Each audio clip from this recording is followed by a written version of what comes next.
Assalamualaikum warahmatullahi wabarakatuh. Perkenalkan, saya Ali Ridho Lidrus dari Pandu Ahlul Bait DKI Jakarta. Kita hadir dalam program podcast Pandu Ahlul Bait DKI Jakarta dan Jawa Barat, ingin membahas tentang topik-topik menarik dan juga dengan pembicara-pembicara hebat tentunya. Pada saat ini kita hadirkan Bang Acin Muhdor. Assalamualaikum Bang Acin Muhdor. Waalaikumsalam warahmatullahi wabarakatuh. Jadi gini Bang, kita itu ingin membahas tentang pengenalan diri, hakikat manusia, eksistensi manusia itu, dan hal apa yang membedakan manusia dengan makhluk lain itu sebetulnya apa?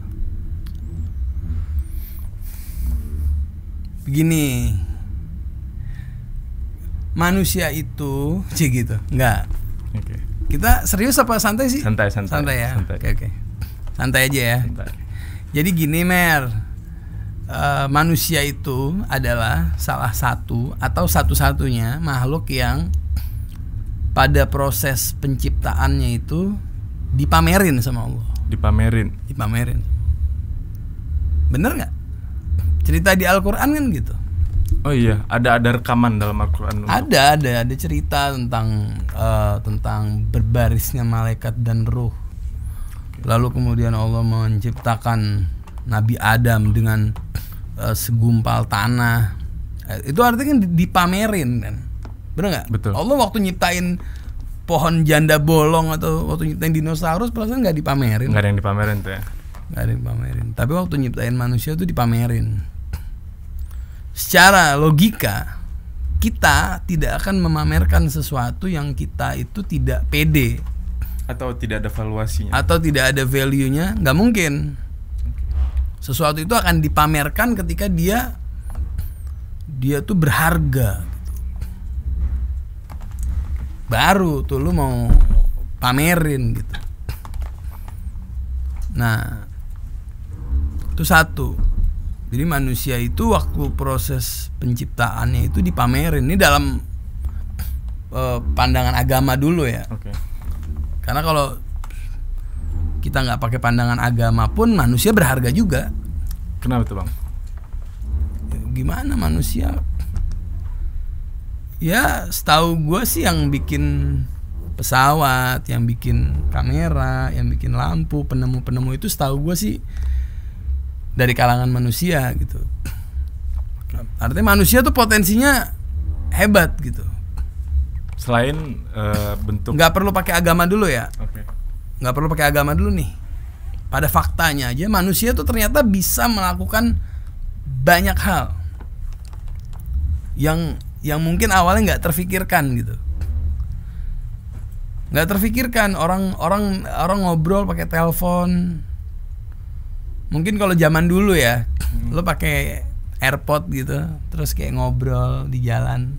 Mungkin dianggap orang kita habis jatuh atau kejedot, mungkin ada guncangan di kepala sampai ngomong sendiri. Tapi hari ini kan terjadi kan karena alat kecil kita bisa ngobrol. Itu manusia tuh yang bikin. Nah, dalam pandangan Islam lebih dari itu. Manusia itu pada prosesnya dipamerin sama Allah, dan di dalam surat Al-Mu'minun ayat 14, coba baca deh. Oke, bentar. Quran surat Al-Mu'minun. Ya, Quran surat Al-Mu'minun ayat 14. A'udzubillahi minasyaitonirrajim. Bismillahirrahmanirrahim. Kemudian air mani itu kami jadikan sesuatu yang melekat. Lalu sesuatu yang melekat itu kami jadikan segumpal daging. Dan segumpal daging itu kami jadikan tulang belulang. Lalu tulang belulang itu kami bungkus dengan daging. Kemudian kami menjadikannya makhluk yang berbentuk. Maha suci Allah, pencipta yang paling baik. Ya. Ahsanul khaliqin, artinya sebaik-baiknya pencipta. Jadi gini, intinya gini, Allah tuh setelah dia cerita tentang proses pembuatan manusia itu, penciptaan manusia itu, Allah bilang bahwa gue nih pencipta yang paling baik. Ngeri nggak coba? Abis nyiptain manusia, Allah mengumumkan dirinya, gue sebaik-baiknya pencipta. Jadi yang penciptanya aja tuh bangga gitu sama ciptaan ini. Terus Bang, selain dipamerin nih, bentuk berharganya manusia itu apalagi sih selain memiliki potensi yang sangat amat luas? Nah, dipamerkan itu pasti karena ada sesuatu di baliknya. Kan gitu. Kan kalau kita lihat pada kenyataan, manusia itu sebetulnya secara de facto lebih banyak bikin rusuh sebetulnya. Manusia nih, semua manusia kalau digabung jadi satu itu lebih banyak yang ya oke lah nggak jahat, tapi keluarlah dari norma-norma atau dari tujuan penciptaan yang nanti bakal kita bahas. Tujuan penciptaan itu apa? Cuma itu tuh keluar gitu. Oke. Nah, tapi kenapa manusia itu tetap diciptakan kan gitu kan, dan dibanggakan tetap dan berharga dan dipamerkan gitu. Nah, jadi gue tuh ada cerita gini. Gue tuh belum lama itu ada orang nge-DM gue di Instagram, nanya sama gue, "Bang, kenapa sih Allah tuh nyiptain, Tuhan tuh nyiptain manusia gitu, manusia tuh bikin sedih hati aku mulu," gitu kata dia. Manusia tuh cuman bisa nyakitin doang, dan manusia tuh cuman bisa ngancurin bumi doang. Kenapa sih Allah tetap nyiptain manusia gitu kan? Akhirnya itu nggak gue jawab, pertanyaan itu nggak gue jawab. Nah, ternyata pada faktanya gitu, fakta tekstual ya. Secara di Al-Quran gitu, itu ada teksnya, ada teks itu maksudnya ada tulisannya. Ada tulisannya, protes terhadap penciptaan manusia itu ternyata terjadi bukan pada era Instagram. Oh, sebelumnya udah ada. Beberapa saat setelah Allah menciptakan Nabi Adam, atau gue nggak terlalu ngerti ya. Pada waktu lagi Allah bikin Nabi Adam, ada orang protes, ada malaikat protes, atau setelahnya gitu baru diprotes, gue nggak tahu ya. Pokoknya terjadi sebuah dialog. Jadi malaikat itu ngomong kayak gini, "Ya Allah, kamu ngapain nyiptain makhluk yang cuma bisa melakukan pertumpahan darah?" Kayak gitu. Rupanya malaikat mungkin punya memori tentang manusia sebelumnya yang kayak gitu. Gue nggak ngerti. Itu nanti urusan tafsir ya. Kita serahkan kepada ahlinya. Tapi yang pasti adalah protes terhadap penciptaan manusia itu udah terjadi sebelum adanya Instagram ini yang banyak orang keluhkan. Jadi sebelum adanya orang-orang bikin konten-konten ngeluh di Instagram, sehingga kita melihat nih wajah asli dari manusia nih sebenarnya gimana sih. Ya kan, yang isinya adalah mengeluh, iri, bahkan kemiskinan tuh jadi konten gitu, duka itu tuh jadi konten gitu. Nah, sehingga terbesit, ngapain gue hidup ya, nggak jelas nih hidup ini, manusia ini udah nggak bener nih gitu. Tuh jauh sebelum itu tuh udah ada bentuk protes. Oke bang, untuk dari manusia sendiri, dimensi manusia itu apa aja sih sebetulnya? Sabar dulu. Pertanyaan selanjutnya adalah, kenapa manusia tetap diciptakan? Bener nggak? Kenapa manusia tetap diciptakan? Kan udah diprotes dari zaman dulu nih. Kenapa Allah pamerin manusia? Tapi manusia begini nih. Tapi kenapa Allah tetap nyiptain nih manusia?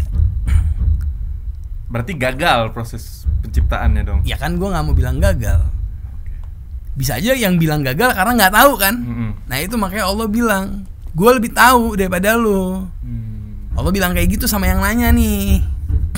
Nah setelah gue renungin kalau kita investasi, lo mau investasi di satu barang, gini katakan lo punya gue punya mangga nih, satu karung, mangganya busuk semua. Lalu kemudian lu beli mangga gua, yang busuk ini lu beli. Ini Bagir protes nih, lu ngapain beli mangganya si Acin gitu? Kita main mata, iya kita main mata aja. Dia nggak tahu apa-apa. Ternyata di kumpulan mangga yang busuk itu ada satu mangga yang busuk semua, tapi ada satu bagian tuh ada berliannya di dalam mangga itu. Orang tuh nggak ngelihat ada berlian itu tuh, orang nggak ngelihat. Jadi ya gue tetap mau beli mangga itu. Jadi bukan investasi yang bodoh. Jadi membeli mangga itu investasi yang sangat menguntungkan. Karena ada berlian itu. Karena ada berlaku. Pertanyaannya siapa berlian itu? Di dalam kumpulan manusia-manusia ini siapa berlian itu? Lu bayangin sekarang, kalau kita beragama ya.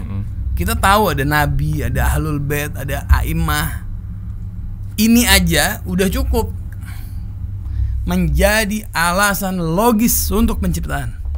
Buat mereka aja udah. Karena mereka berliannya itu. Pretty enough. Cukup banget. Kenapa emang gue gak peduli lu mau rusak-rusak. Gue nyiptain ini alam semesta cuman buat nih 14 orang aja udah sangat cukup gitu. Artinya menciptakan manusia itu tanpa orang-orang suci ini gak relevan penciptaan. Absurd dong penciptaan. Makanya harus ada orang-orang ini untuk menjadikan penciptaan ini bisa diterima. Menjadi alasan. Ya, oke, bener. Ini arena terjal nih. Kalau nggak ada orang-orang ini, kacau. Kacau, dunia kacau. Harus ada orang-orang ini. Kayak gitu. Jadi kenapa Allah tetap nyiptain manusia yang sebagian besar menciptakan kehancuran? Allah memberikan sebuah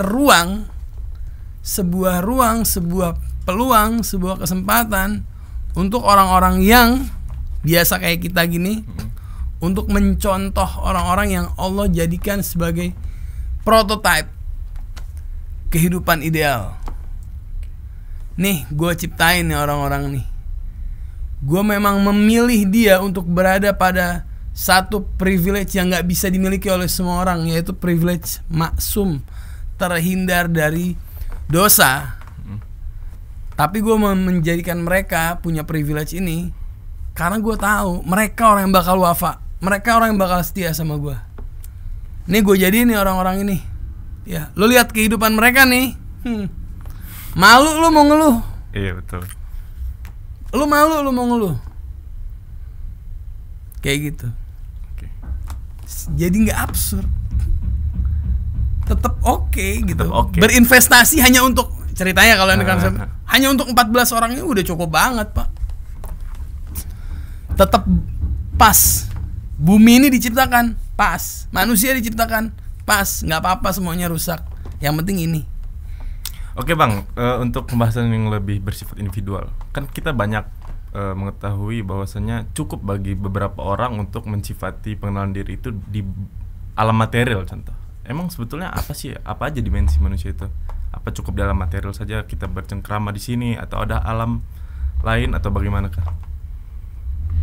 Oh enggak lah. Ya manusia ada 3 dimensi paling enggak. 3 dimensi. Secara umum ada 3 dimensi. Ada alam fisik. Alam fisik. Ada alam rasa. Alam rasa. Rasa lebih kompleks lagi tuh alam rasa. Gimana tuh alam rasa? Iya, kangennya sama orang di Condet gitu, tapi tiba-tiba bisa kebawa sampai Sumatera gitu, misalkan. Itu alam rasa tuh. Kangennya sama orang di Pejaten gitu kan. Ya. Itu alam rasa tuh. Tapi bisa kebawa sampai mana gitu. Terus ketika orang lagi di, umpamanya lu bayangin aja lu lagi jalan ke daerah Raja Ampat gitu, lihat pemandangan yang indah gitu kan.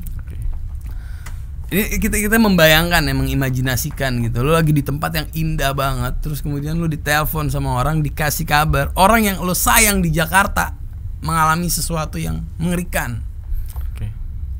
Itu pemandangan nggak indah langsung vibes-nya hancur Bang. Artinya apa? Artinya kita bukan cuma sekedar body, karena objek nggak berubah, tapi rasanya berubah. Lalu alam fisik, alam rasa, ada lagi alam yang lebih tinggi lagi, alam soul, jiwa. Ada yang bilang jiwa, tapi di sini juga ini problematis sebetulnya. Ada yang bilang jiwa, ada yang bilang ruh. beberapa pakar tuh berpendapat berselisih tentang ini. Tapi apapun itu artinya ada lagi alam dimensi lagi yang di atas alam fisik dan alam rasa. Alam rasa kan alam penengah. Alam yang menengahi alam material dengan alam transenden. Betul. Alam Tuhan, alam lahut. Itu ditengahi oleh alam rasa. Ini berarti alam ketuhanan nih. Alam ketuhanan ini yang nantinya akan terus maju dia saat jasad ini sudah terpuruk, saat jiwa sudah memutuskan bahwa badan ini sudah tidak layak dihinggapi. Dia akan menjadi jiwa-jiwa yang tersesat dong. Kalau nggak ada alam ini, dia akan nempel di alam satunya lagi. Jasad akan alam keterbatasan bisa. Alam yang tidak terbatas gitu. Jiwa ini akan nempel ke alam yang satu lagi gitu. Alam rasa ini akan nempel ke sini gitu. Karena alam rasa nggak boleh mati. Dia akan terus hidup. Dia akan pindah ke sini. Body ditinggalin. Oke bang, dari mengenal manusia, sebetulnya tujuan penciptaan manusia itu apa secara hakikat? Sebelum gue jawab tujuan penciptaan manusia secara hakikat, ini pertanyaan yang sangat berat. Gue akan mengutip satu kalimat dari Imam Ali Zainal Abidin. Imam Ali Zainal Abidin pernah bilang begini, Allah merahmati orang-orang yang tahu dari mana dia berasal, dari mana, di mana dia sekarang, dan akan ke mana dia. Dari mana, di mana, dan kemana? Di mana dan kemana? Kenapa demikian, Bang? Begini, kalau imam yang bilang itu pasti ada poin yang agak serius tuh di situ. Bukan agak, pasti serius di situ. Jadi manusia itu ternyata kalau yang membedakan antara manusia dengan hewan.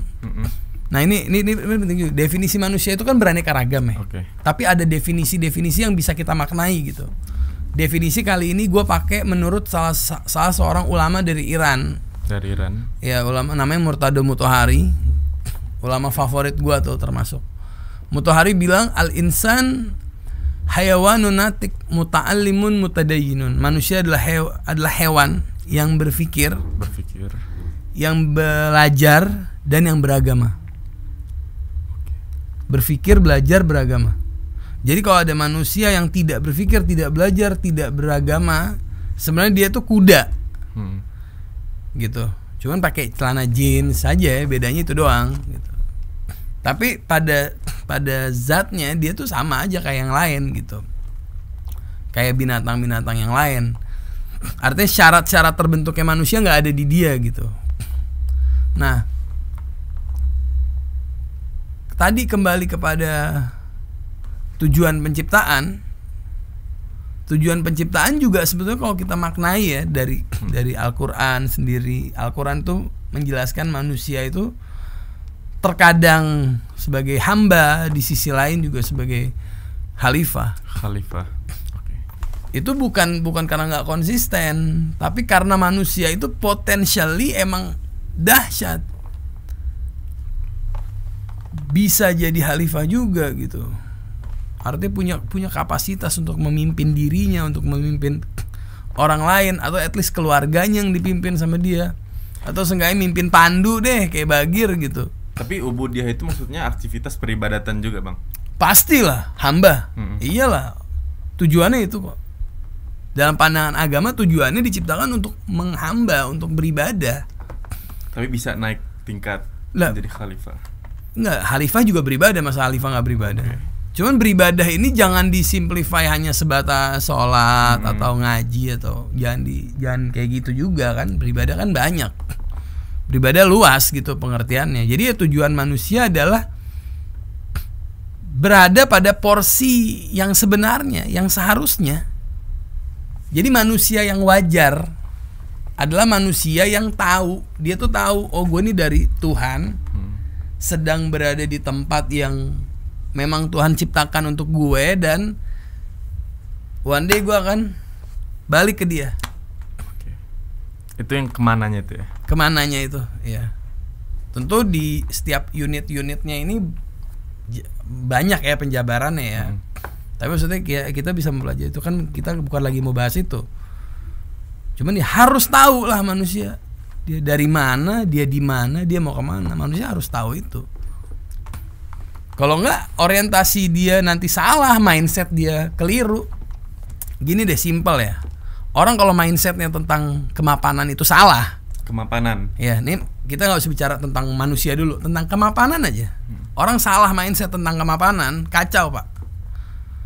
Lo pandemi nih, lo nyari duit, bukan ngelindungin diri lo. Karena kemapanannya ternyata cuman Duit doang. Orientasinya cuman seputar duit. Persis.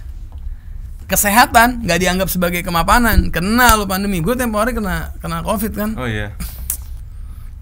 Itu pintu kematian kebuka pak. Shoot. Seolah-olah ya kayak udah bentar lagi nih mau ngobrol juga, mau nitip salam juga udah bingung sama siapa. Orang semua satu rumah gua kena. Kacau deh pokoknya. Pada saat itu mindset tentang kemapanan berubah. Udah bukan lagi duit, tapi apa? Sehat. Sehat itu juga kemapanan. Kalau mindsetnya salah, kacau. Terus kehormatan itu kemapanan, sumpah. Orang yang tidak menganggap kehormatan adalah kemapanan, bentuk kemapanan. Ya, lu bayangin sendiri gimana.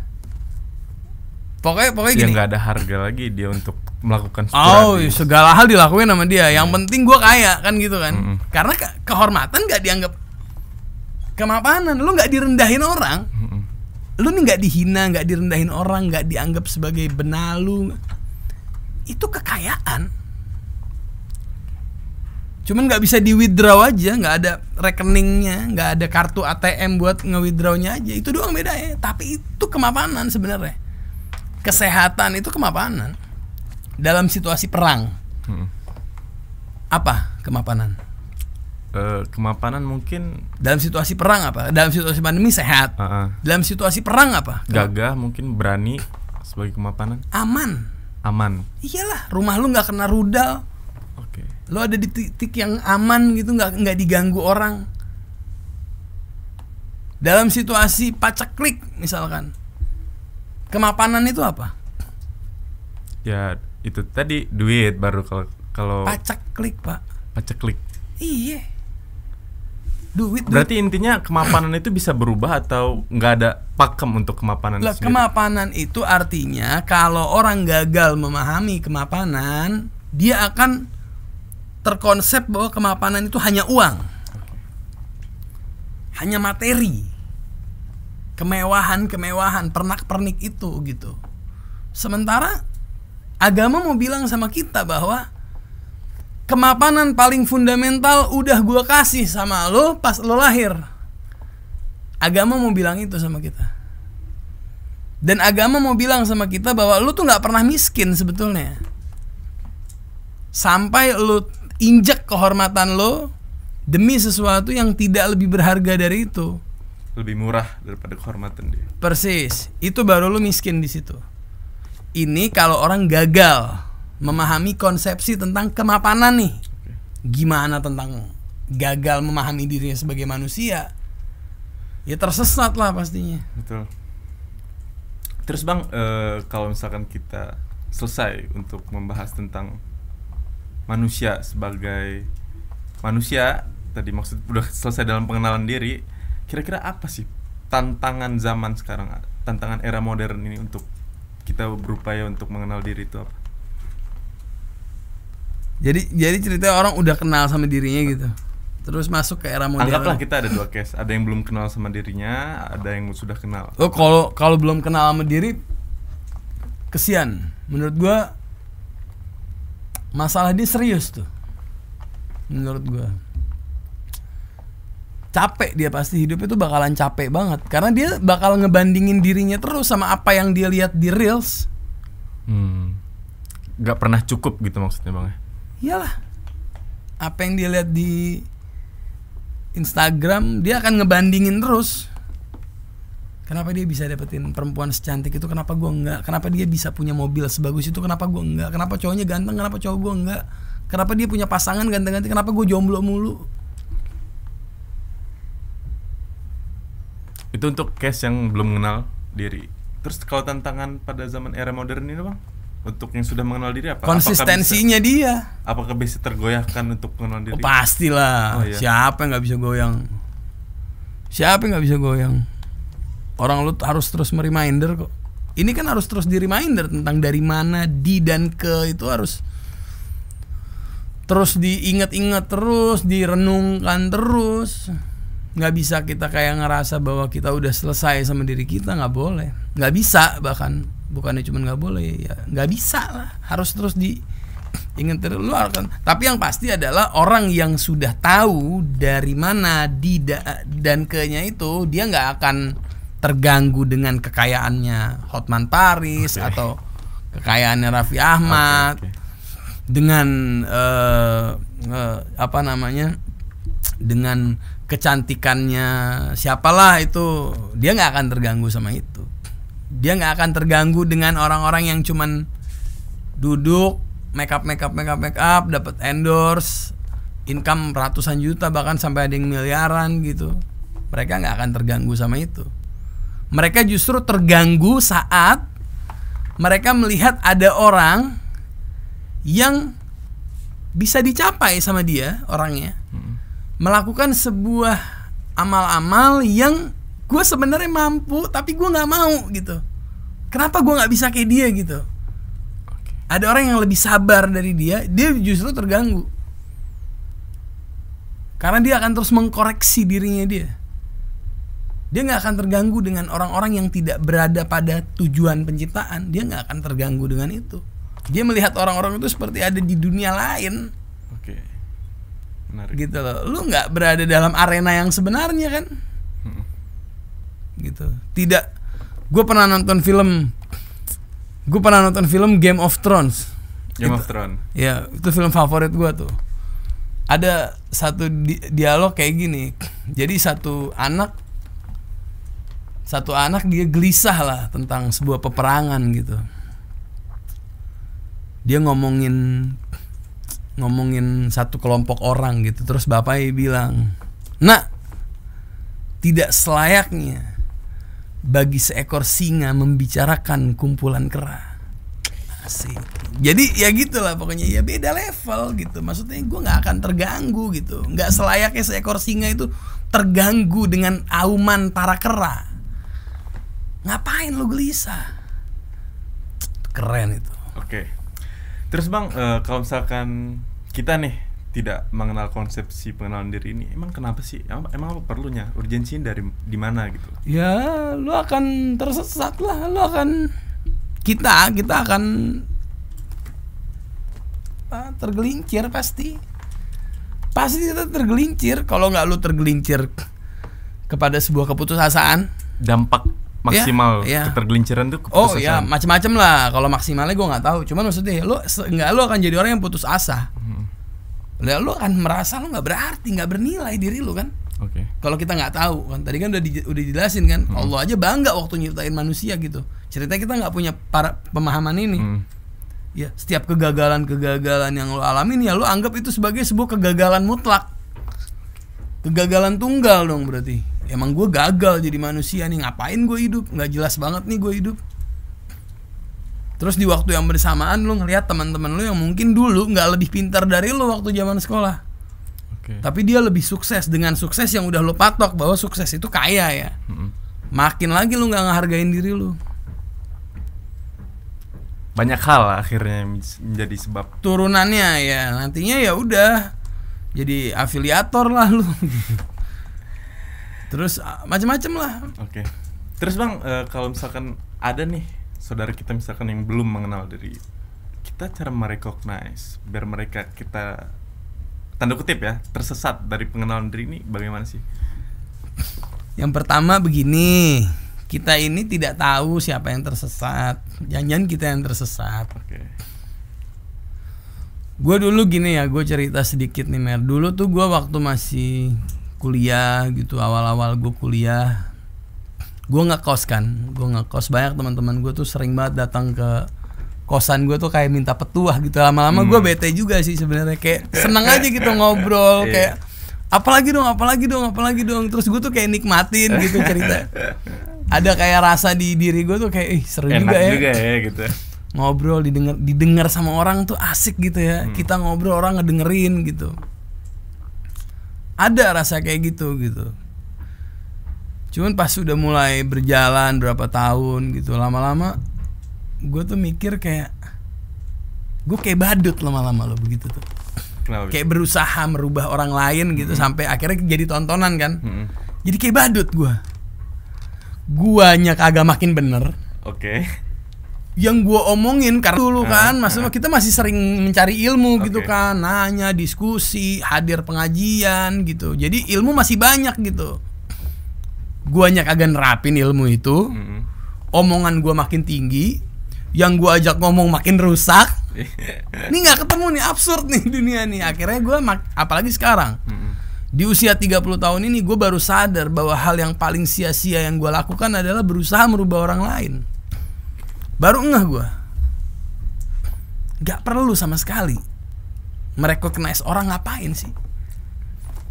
Dulu ada kata-kata kayak gini, kayak lu ngapain sih ngurusin orang lain, lu ngapain sih, lu nasihatin diri lu, bener nggak? Betul, kayak perkataan receh gitu. Receh, iya. Dulu itu paling receh. Di usia 30 tahun gue baru sadar itu kata-kata paling filosofis, kata-kata dengan struktur semantik paling jenius menurut gue, karena berbasis pada merubah diri aja tuh susah, memperbaiki diri itu susah. Gimana lu mau memperbaiki orang lain? Lu memastikan diri lu berada di jalan yang benar aja itu repot. Itu yang bikin gue tuh males sebetulnya. Begini-beginilah pokoknya ya obrolan-obrolan kayak gini, karena ngebuat gue tuh seolah-olah kayak lebih bener gitu. Padahal kan nggak sama sekali loh. Nggak sama sekali. Gue cuman dianugerahi mulut yang lebih doyan ngomong aja dibanding orang lain. Bukan karena lebih bener gitu. Terus bicara tersesat ya, kita mungkin mengira orang lain tersesat. Coba lu buka surat Shot ayat 62. Surat Shot ayat 62. Sebentar. A'udzubillahi minasyaitonirrajim. Bismillahirrahmanirrahim. Dan orang-orang durhaka berkata, mengapa kami tidak melihat orang-orang yang dahulu di dunia kami anggap sebagai orang-orang yang jahat atau hina? Iya. Itu orang-orang di dalam neraka itu mereka bilang bahwa mereka tidak melihat orang-orang yang di dunia itu kita anggap sebagai orang-orang yang sesat. Lu nangkep nggak poin ini? Ya, karena apa yang kita lihat di dalam dunia ini belum tentu sesat secara nyata gitu loh. Karena belum tiba waktunya hari penghakiman juga. Yang sesat belum tentu sesat. Makanya kan kalau pas kita menilai orang lain tuh tersesat gitu, sekalipun ya dia tuh benar-benar tersesat gitu, katakan ya dia benar-benar emang kacau lah gitu, ya kan tetap harus ada prinsip ya. Tapi kita nggak tahu endingnya dia kayak gimana. Ternyata itu benar gitu. Itu kita tuh kayak ditampar sama ayat itu. Betul. Kayak orang-orang di neraka itu ngomong sama Allah nih, ya Allah, kok gue nggak lihat nih orang-orang yang di dunia gue anggap sesat. Ya, terus gimana caranya kita mau ngajarin orang supaya jangan? Tapi itu tidak menutup kita untuk menjadi masyarakat yang apatis dan individualis, Bang. Beda dong. Apatis, tidak peduli itu artinya adalah lu tidak peduli adanya kehancuran. Di depan mata lu itu, lu nggak peduli. Kehancuran yang terjadi itu lu nggak peduli gitu. Itu namanya lu apatis gitu. Ada orang menzolimi orang lain di hadapan lu, ya lu ngomong, lu jangan zolim lah. Tapi pada wilayah kesadaran eksistensial, masa lu mau dudukin orang satu-satu? Gue mau coba kita duduk, lu ngobrol sebentar. Gue mau mastiin bahwa lu telah memahami tujuan penciptaan lu. Dua hal yang berbeda lah. Berarti yang apatis itu kategori real gitu, terus yang satu lagi hal-hal abstrak. Pengenalan diri kan hal-hal abstrak. Ya, apatis itu relasi sosial. masuk ya ke dalam konteks sosial bermasyarakat lu nggak bayar, lu bayar pajak, lu ngelihat orang gebugin anaknya lu tegur, Pak jangan Pak. Kalau dia di jalanan, lu ngelihat ada temen lu yang pakai narkoba, lu bilang sama dia lu jangan pakai narkoba, lu nggak bakal keren pakai narkoba gitu. Ari Lasso pakai narkoba keren gitu, tapi kan ada juga yang lain gitu. Tetangga gue pakai narkoba gitu, mati gitu sia-sia, ada juga gitu. Sebagian kecil, maksudnya ya itu kepedulian lu nggak apatis dong. Tapi kalau lu sampai dudukin orang, lu mau make sure dia berada di jalan kebenaran, dua hal yang berbeda. Benar nggak? Betul, setuju. Ya, oke, gue kira cukup untuk obrolan kita pada sore. Mudah-mudahan cukup. Gue kira cukup ya. Oke, terima kasih banyak atas Sama-sama. waktu dan ketersediaannya Bang Acin. Assalamualaikum warahmatullahi wabarakatuh. Waalaikumsalam warahmatullahi wabarakatuh.